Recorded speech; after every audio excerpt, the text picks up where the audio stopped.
Hi hello friends, welcome back to my channel. Friends, ನೀವು ನೋಡ್ತಾ ಇದ್ರ all in one tips channel. Friends, ಇವತ್ತಿನ ವಿಡಿಯೋದಲ್ಲಿ ಕೆಲವೊಂದು ಯೂಸ್ಫುಲ್ ಟಿಪ್ಸ್ಗಳನ್ನು ತಿಳಿಸ್ತಾ ಇದ್ದೀನಿ. ಈ ಎಲ್ಲ ಟಿಪ್ಸ್ಗಳು ಗೊತ್ತಿಲ್ಲದೆ ನೀವು ತುಂಬ ಟೈಮ್ ಹಾಗೂ ಹಣನ ವೇಸ್ಟ್ ಮಾಡಿರ್ತೀರಾ. ಹಾಗೆಯೇ ನಿಮ್ಮ ರಿಕ್ವೆಸ್ಟೆಡ್ ವಿಡಿಯೋ ಇತ್ತು, ಜೀರ್ಣಕ್ರಿಯೆ ಸರಿಯಾಗಿ ಆಗ್ತಾ ಇಲ್ಲ, ಅದಕ್ಕೆ ಒಂದು ಹೋಮ್ ರೆಮಿಡಿನ ತಿಳಿಸಿ ಅಂತ. ಸೊ ಅದನ್ನು ಕೂಡ ಇವತ್ತಿನ ವಿಡಿಯೋದಲ್ಲಿ ತಿಳಿಸ್ತಾ ಇದ್ದೀನಿ. ವಿಡಿಯೋನ ಎಲ್ಲಿ ಸ್ಕಿಪ್ ಮಾಡದೆ ನೋಡಿ, ಎಲ್ಲ ಟಿಪ್ಸ್ಗಳು ನಿಮಗೆ ಖಂಡಿತ ಯೂಸ್ಫುಲ್ ಆಗುತ್ತೆ. ಓಕೆನಾ? ಸೊ ಫ್ರೆಂಡ್ಸ್, ಬನ್ನಿ ಹಾಗಾದರೆ ತಡ ಮಾಡ್ದೇನೆ ಮೊದಲೇ ಟಿಪ್ ಯಾವುದಂತೇಳಿ ನೋಡ್ಕೊಂಡು ಬರೋಣ. ಓಕೆನಾ? ಸೊ ಮೊದಲೇ ಟಿಪ್ ಬಂದು ಇಲ್ಲಿ ನೋಡ್ತಾ ಇರ್ಬೋದು, ಈ ರೀತಿ ನೇಲ್ ಕಟರ್ಗಳನ್ನು ನಾವು ಡೈಲಿ ಯೂಸ್ ಮಾಡೋದ್ರಿಂದ ಇದರ ಶಾರ್ಪ್ನೆಸ್ ಬೇಗನೆ ಹಾಳಾಗ್ತಾ ಇರುತ್ತೆ. ಹಾಗೆಯೇ ಒಂದೊಂದ್ಸರಿ ಇದು ವರ್ಕೇ ಆಗ್ತಾ ಇರೋದಿಲ್ಲ. ಸೊ ಈ ರೀತಿ ನಾವು ಡೈಲಿ ನೇಲ್ಸ್ ಕಟ್ ಮಾಡ್ಕೊಳ್ಳೋದು, ಅಲ್ಲಿ ಇಲ್ಲಿ ಇಡೋದ್ರಿಂದ ಇದರಲ್ಲಿ ಡಸ್ಟ್ ಎಲ್ಲ ಸೇರಿಕೊಂಡು ಇದು ಮಷಿನ್ ಚೆನ್ನಾಗಿ ವರ್ಕ್ ಮಾಡ್ತಾ ಇರಲ್ಲ. ಅವಾಗ ವೇಸ್ಟ್ ಅಂತ ಬಿಸಾಕಿ ಇನ್ನೊಂದು ತರೋ ಬದಲು ಇದನ್ನ ಆಗಾಗ ಈ ರೀತಿ ಮಾಡ್ಕೊಳ್ತಾ ಇದ್ರೆ ಇದರ ಶಾರ್ಪ್ನೆಸ್ ಚೆನ್ನಾಗಿರುತ್ತೆ. ಸೊ ಇಲ್ಲಿ ನೋಡ್ತಾ ಇದ್ರಲ್ವಾ, ವಿಡಿಯೋದಲ್ಲಿ ತೋರಿಸಿದಾಗೇನೆ ಇದ್ರ ಒಳಗಡೆ ನಾವು ಒಂದು ಟೂತ್ ಪಿಕ್ ಅಥವಾ ಈ ರೀತಿ ಮ್ಯಾಚ್ ಬಾಕ್ಸ್ ಕಡ್ಡಿಗೆ ಒಂದು ಸ್ವಲ್ಪ ಹಳ್ಳೆನ ಸುತ್ತಿ ಬಿಟ್ಟು ಅದಕ್ಕೆ ಒಂದು ಸ್ವಲ್ಪ ವ್ಯಾಸ್ಲೈನನ್ನು ಅಪ್ಲೈ ಮಾಡಿ ಈ ರೀತಿ ಕ್ಲೀನ್ ಮಾಡ್ಕೊಳ್ಳೋದ್ರಿಂದ ಈ ಒಂದು ನೇಲ್ ಕಟರ್ ಮಷಿನ್ ಚೆನ್ನಾಗಿ ವರ್ಕ್ ಆಗುತ್ತೆ. ಹಾಗೆಯೇ ಇದು ಶಾರ್ಪ್ನೆಸ್ ಹೇಗೆ ಮಾಡ್ಕೊಳ್ಳೋದು ಅಂತೇಳಿ ತೋರಿಸ್ತಾ ಇದ್ದೀನಿ. ಇಲ್ಲಿ ನೋಡ್ತಾ ಇದ್ರಲ್ವಾ, ಈ ರೀತಿ ತಂತಿ ಥರ ಇರುವಂಥ ಟ್ಯಾಬ್ಲೆಟ್ಸ್ ಕವರ್ಗಳನ್ನು ನಾವು ವೇಸ್ಟ್ ಅಂತ ಬಿಸಾಕ್ತಾ ಇರ್ತೀವಲ್ವ. ಸೊ ಈ ಒಂದು ಟ್ಯಾಬ್ಲೆಟ್ಸ್ ಕವರ್ಗೆ ಇಲ್ಲಿ ನಾನು ವಿಡಿಯೋದಲ್ಲಿ ತೋರಿಸ್ದಾಗೇ ನೀವು ಈ ರೀತಿ ಮೂವ್ ಮಾಡ್ತಾ ಬಂದರೆ ಇದು ಬೇಗನೆ ಶಾರ್ಪ್ ಆಗುತ್ತೆ. ನಂತರ ನೀವು ಈ ಒಂದು ಟ್ಯಾಬ್ಲೆಟ್ಸ್ ಕವರ್ನ ಒಂದು 5-6 ಸಾರಿ ಈ ರೀತಿ ಕಟ್ ಮಾಡಿಕೊಂಡು ನಂತರ ನಿಮ್ಮ ನೇಲ್ಸನ್ನು ಕಟ್ ಮಾಡ್ಕೊಳ್ಳೋದ್ರಿಂದ ನೀಟಾಗಿ ನೇಲ್ಸ್ ಚೆನ್ನಾಗಿ ಕಟ್ ಆಗುತ್ತೆ. ಇಲ್ಲಿ ನೋಡ್ತಾ ಇರ್ಬೋದು ನೀವು ವಿಡಿಯೋದಲ್ಲಿ ಎಷ್ಟು ನೀಟಾಗಿ ಕಟ್ ಆಗ್ತಾ ಇದೆ ಅಂತ. ಮೊದಲಿದ್ದದಕ್ಕೂ ಇವಾಗೂ ಡಿಫ್ರೆನ್ಸ್ ನೀವೇನೇ ನೋಡ್ಬೋದು. ಸೊ ವೇಸ್ಟ್ ಅಂತ ಬಿಸಾಕೋ ವಸ್ತುಗಳಿಂದ ನೀವು ಹೀಗೂ ಕೂಡ ಒಂದ್ಸರಿ ರಿಯೂಸ್ ಮಾಡ್ಕೊಂಡು ನೋಡಿ. ಓಕೆನಾ? ಸೊ ಈ ಒಂದು ಟಿಪ್ಸ್ ಕೂಡ ಖಂಡಿತ ಯೂಸ್ಫುಲ್ ಆಗುತ್ತೆ, ಒಂದ್ಸರಿ ಟ್ರೈ ಮಾಡಿ ನೋಡಿ. ಸೊ ನೆಕ್ಸ್ಟ್ ಟಿಪ್ ಬಂದು ಇಲ್ಲಿ ನೋಡ್ತಾ ಇರ್ಬೋದು, ಈ ರೀತಿ ಟೂತ್ ಬ್ರಷ್ಗಳನ್ನು ನಾವು ಯೂಸ್ ಮಾಡಿದ ನಂತರ ನೆಕ್ಸ್ಟ್ ಇನ್ನೊಂದು ತೊಗೊಳ್ತೀವಿ. ಆವಾಗ ಈ ಒಂದು ಓಲ್ಡ್ ಟೂತ್ ಬ್ರಷ್ಗಳನ್ನು ವೇಸ್ಟ್ ಅಂತ ಬಿಸಾಕ್ತಾ ಇರ್ತೀವಲ್ವ, ಅದನ್ನು ಹೀಗೂ ಕೂಡ ನೀವು ರಿಯೂಸ್ ಮಾಡ್ಕೊಳ್ಬೋದು.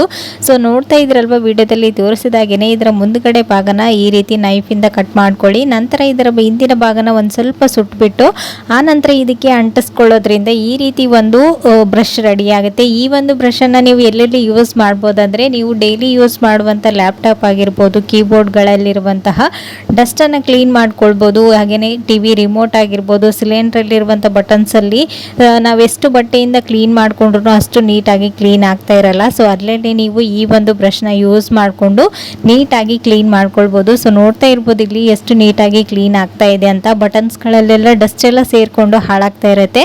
ಸೊ ಆವಾಗ ನೀವು ಈ ರೀತಿ ಒಂದು ಬ್ರಷನ್ನು ರೆಡಿ ಮಾಡಿಕೊಂಡು ಈ ರೀತಿ ಕ್ಲೀನ್ ಮಾಡ್ಕೊಂಡು ನೋಡಿ. ಇದು ಬ್ರಷ್ ಕೂಡ ವೇಸ್ಟ್ ಆಗೋದಿಲ್ಲ, ಹಾಗೆ ನಿಮ್ಮ ಕೆಲಸನೂ ಕೂಡ ಈಸಿಯಾಗಿ ಮಾಡ್ಕೊಳ್ಬೋದು. ಸೊ ಈ ಒಂದು ಟಿಪ್ಸ್ ಕೂಡ ಖಂಡಿತ ಯೂಸ್ಫುಲ್ ಆಗುತ್ತೆ, ಒಂದ್ಸರಿ ಟ್ರೈ ಮಾಡಿ ನೋಡಿ. ಓಕೆನಾ?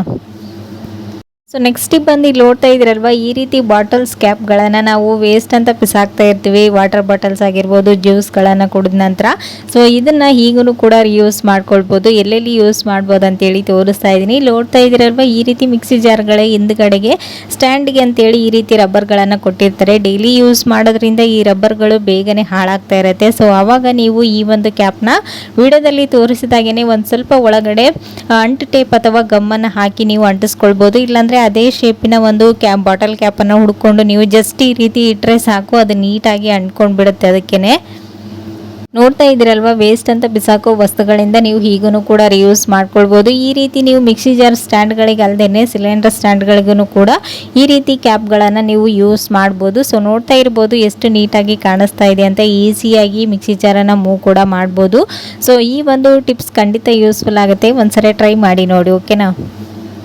ಸೊ ನೆಕ್ಸ್ಟ್ ಟಿಪ್ ಬಂದು ಇಲ್ಲಿ ನೋಡ್ತಾ ಇರ್ಬೋದು, ಈ ರೀತಿ ಕಡಲೆಬೇಳೆ, ತೊಗರಿಬೇಳೆ, ಉದ್ದಿನಬೇಳೆಗಳನ್ನು ನಾವು ಮಾರ್ಕೆಟಿಂದ ತಂದ ತಕ್ಷಣ ಇದನ್ನು ಒಂದು ಹೇರ್ ಕಂಟೈನರ್ ಬಾಕ್ಸಲ್ಲಿ ಹಾಕಿ ಸ್ಟೋರ್ ಮಾಡ್ತೀವಿ. ಒಂದು 15 ಡೇಸ್ಗಿನ ಜಾಸ್ತಿ ಆದರೆ ಸಾಕು. ಇದರಲ್ಲಿ ನುಸಿ ಸೇರ್ಕೊಳ್ಳೋದು, ಹುಂಡೆ ಕಟ್ಟೋದು, ಹಾಗೆಯೇ ಹುಳುಗಳೆಲ್ಲ ಹೋಲ್ಸ್ ಎಲ್ಲ ಕ್ರಿಯೇಟ್ ಮಾಡ್ತಾ ಇರುತ್ತೆ. ಆ ರೀತಿ ಆದರೆ ಇದನ್ನು ವೇಸ್ಟ್ ಅಂತ ಬಿಸಾಕಬೇಕಲ್ವಾ. ಸೊ ಹಾಗಾಗಿ ನೀವು ಇದನ್ನು ಮಾರ್ಕೆಟಿಂದ ತಂದ ತಕ್ಷಣ ಇದರಲ್ಲಿ ಒಂದು ಅರ್ಧ ಟೇಬಲ್ ಸ್ಪೂನ್ ಅಷ್ಟು ಅರಿಶಿಣ, ಹಾಗೆಯೇ ಒಂದು ಅರ್ಧ ಟೇಬಲ್ ಸ್ಪೂನ್ ಅಷ್ಟು ಮನೆಯಲ್ಲಿ ಯೂಸ್ ಮಾಡುವಂಥ ಕುಕ್ಕಿಂಗ್ ಆಯಿಲನ್ನು ಈ ರೀತಿ ನಾನು ವಿಡಿಯೋದಲ್ಲಿ ತೋರಿಸಿದಾಗೆ ನೀಟಾಗಿ ರಬ್ ಮಾಡ್ಕೊಳ್ಬೇಕು. ಈ ರೀತಿ ಎಲ್ಲ ಕಡೆನೂ ಈ ಒಂದು ಅರಿಶಿಣ ಆಗಿರ್ಬೋದು, ಎಣ್ಣೆನ ನೀಟಾಗಿ ಅಪ್ಲೈ ಆಗೋವರೆಗೂ ನೀಟಾಗಿ ಮಿಕ್ಸ್ ಮಾಡಿಕೊಂಡು ನಂತರ ಇದನ್ನು ನೀವು ಹೇರ್ ಕಂಟೈನರ್ ಬಾಕ್ಸಲ್ಲಿ ಹಾಕಿ 1 ತಿಂಗಳವರೆಗೆ ಇಟ್ರೂ ಇದ್ರ ಫ್ರೆಶ್ನೆಸ್ ಹಾಗೇ ಇರುತ್ತೆ. ಇದರಲ್ಲಿ ಯಾವುದೇ ರೀತಿ ನುಸಿ ಹುಳು ಸೇರ್ಕೊಳ್ಳೋದಿಲ್ಲ.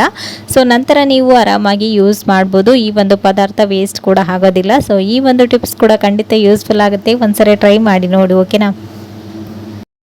ಸೊ ನೆಕ್ಸ್ಟ್ ಟಿಪ್ ಬಂದು ಇಲ್ಲಿ ಓಡ್ತಾ ಇರ್ಬೋದು, ಇದು ನಿಮ್ಮ ರಿಕ್ವೆಸ್ಟೆಡ್ ವಿಡಿಯೋ. ಆಸಿಡಿಟಿ ಆಗಿದೆ, ಹಾಗೆಯೇ ನಾವು ಊಟ ಮಾಡಿದ್ದು ಸರಿಯಾಗಿ ಜೀರ್ಣನೆ ಆಗ್ತಾ ಇಲ್ಲ, ಹಾಗೆಯೇ ಎದೆ ಉರಿ ಆಗ್ತಾ ಇದೆ, ಏನು ಮಾಡಬೇಕು ತಿಳಿಸಿ ಅಂತ ಕೇಳಿದ್ರಿ. ಸೊ ಈ ಒಂದು ರೆಮಿಡಿನ ಟ್ರೈ ಮಾಡಿ ನೋಡಿ, ಖಂಡಿತ ಯೂಸ್ಫುಲ್ ಆಗುತ್ತೆ. ಏನು ಮಾಡಬೇಕಂದ್ರೆ ಇಲ್ಲಿ ಒಂದು ಪಾತ್ರೆಯಲ್ಲಿ ನಾನು 1 ಗ್ಲಾಸ್ನಷ್ಟು ನೀರನ್ನು ತಗೊಂಡಿದ್ದೀನಿ. ಇದರಲ್ಲಿ 1 ಟೇಬಲ್ ಸ್ಪೂನಷ್ಟು ಅಜ್ವೈನನ್ನು ಹಾಕ್ತಾ ಇದ್ದೀನಿ. ನೀವು ಎಷ್ಟು ಕ್ವಾಂಟಿಟಿಯಲ್ಲಿ ಮಾಡ್ಕೊಳ್ತೀರಾ ನೋಡಿಕೊಂಡು ತಗೊಳ್ಳಿ. 1 ಗ್ಲಾಸ್ ನೀರಿಗೆ ನಾನಿಲ್ಲಿ 1 ಟೇಬಲ್ ಸ್ಪೂನಷ್ಟು ಅಜ್ವೈನನ್ನು ಹಾಕ್ತಾ ಇದ್ದೀನಿ. ಅಜ್ವೈನ್ ಗೊತ್ತಲ್ವ ನಿಮಗೆ, ಒಂದು ಜೀರ್ಣಕ್ರಿಯೆಯಲ್ಲಿ ಒಂದೊಳ್ಳೆ ಕೆಲಸ ಮಾಡುವಂಥ ಒಂದು ಪದಾರ್ಥ ಅಂತಲೇ ಹೇಳ್ಬೋದು. ಸೊ ಇವಾಗ 1 ಗ್ಲಾಸ್ ನೀರಿಗೆ ನಾನಿಲ್ಲಿ 1 ಟೇಬಲ್ ಸ್ಪೂನಷ್ಟು ಅಜ್ವೈನ, ಹಾಗೆಯೇ ರುಚಿಗೆ ತಕ್ಕಷ್ಟು ಒಂದು ಸ್ವಲ್ಪ ಉಪ್ಪನ್ನು ಕೂಡ ಸೇರಿಸ್ಕೊಂಡಿದ್ದೀನಿ. ಉಪ್ಪು ಬದಲಾಗಿ ನೀವು ನಿಂಬೆಹಣ್ಣಿನ ರಸನೂ ಕೂಡ ಸೇರಿಸ್ಕೊಳ್ಬೋದು.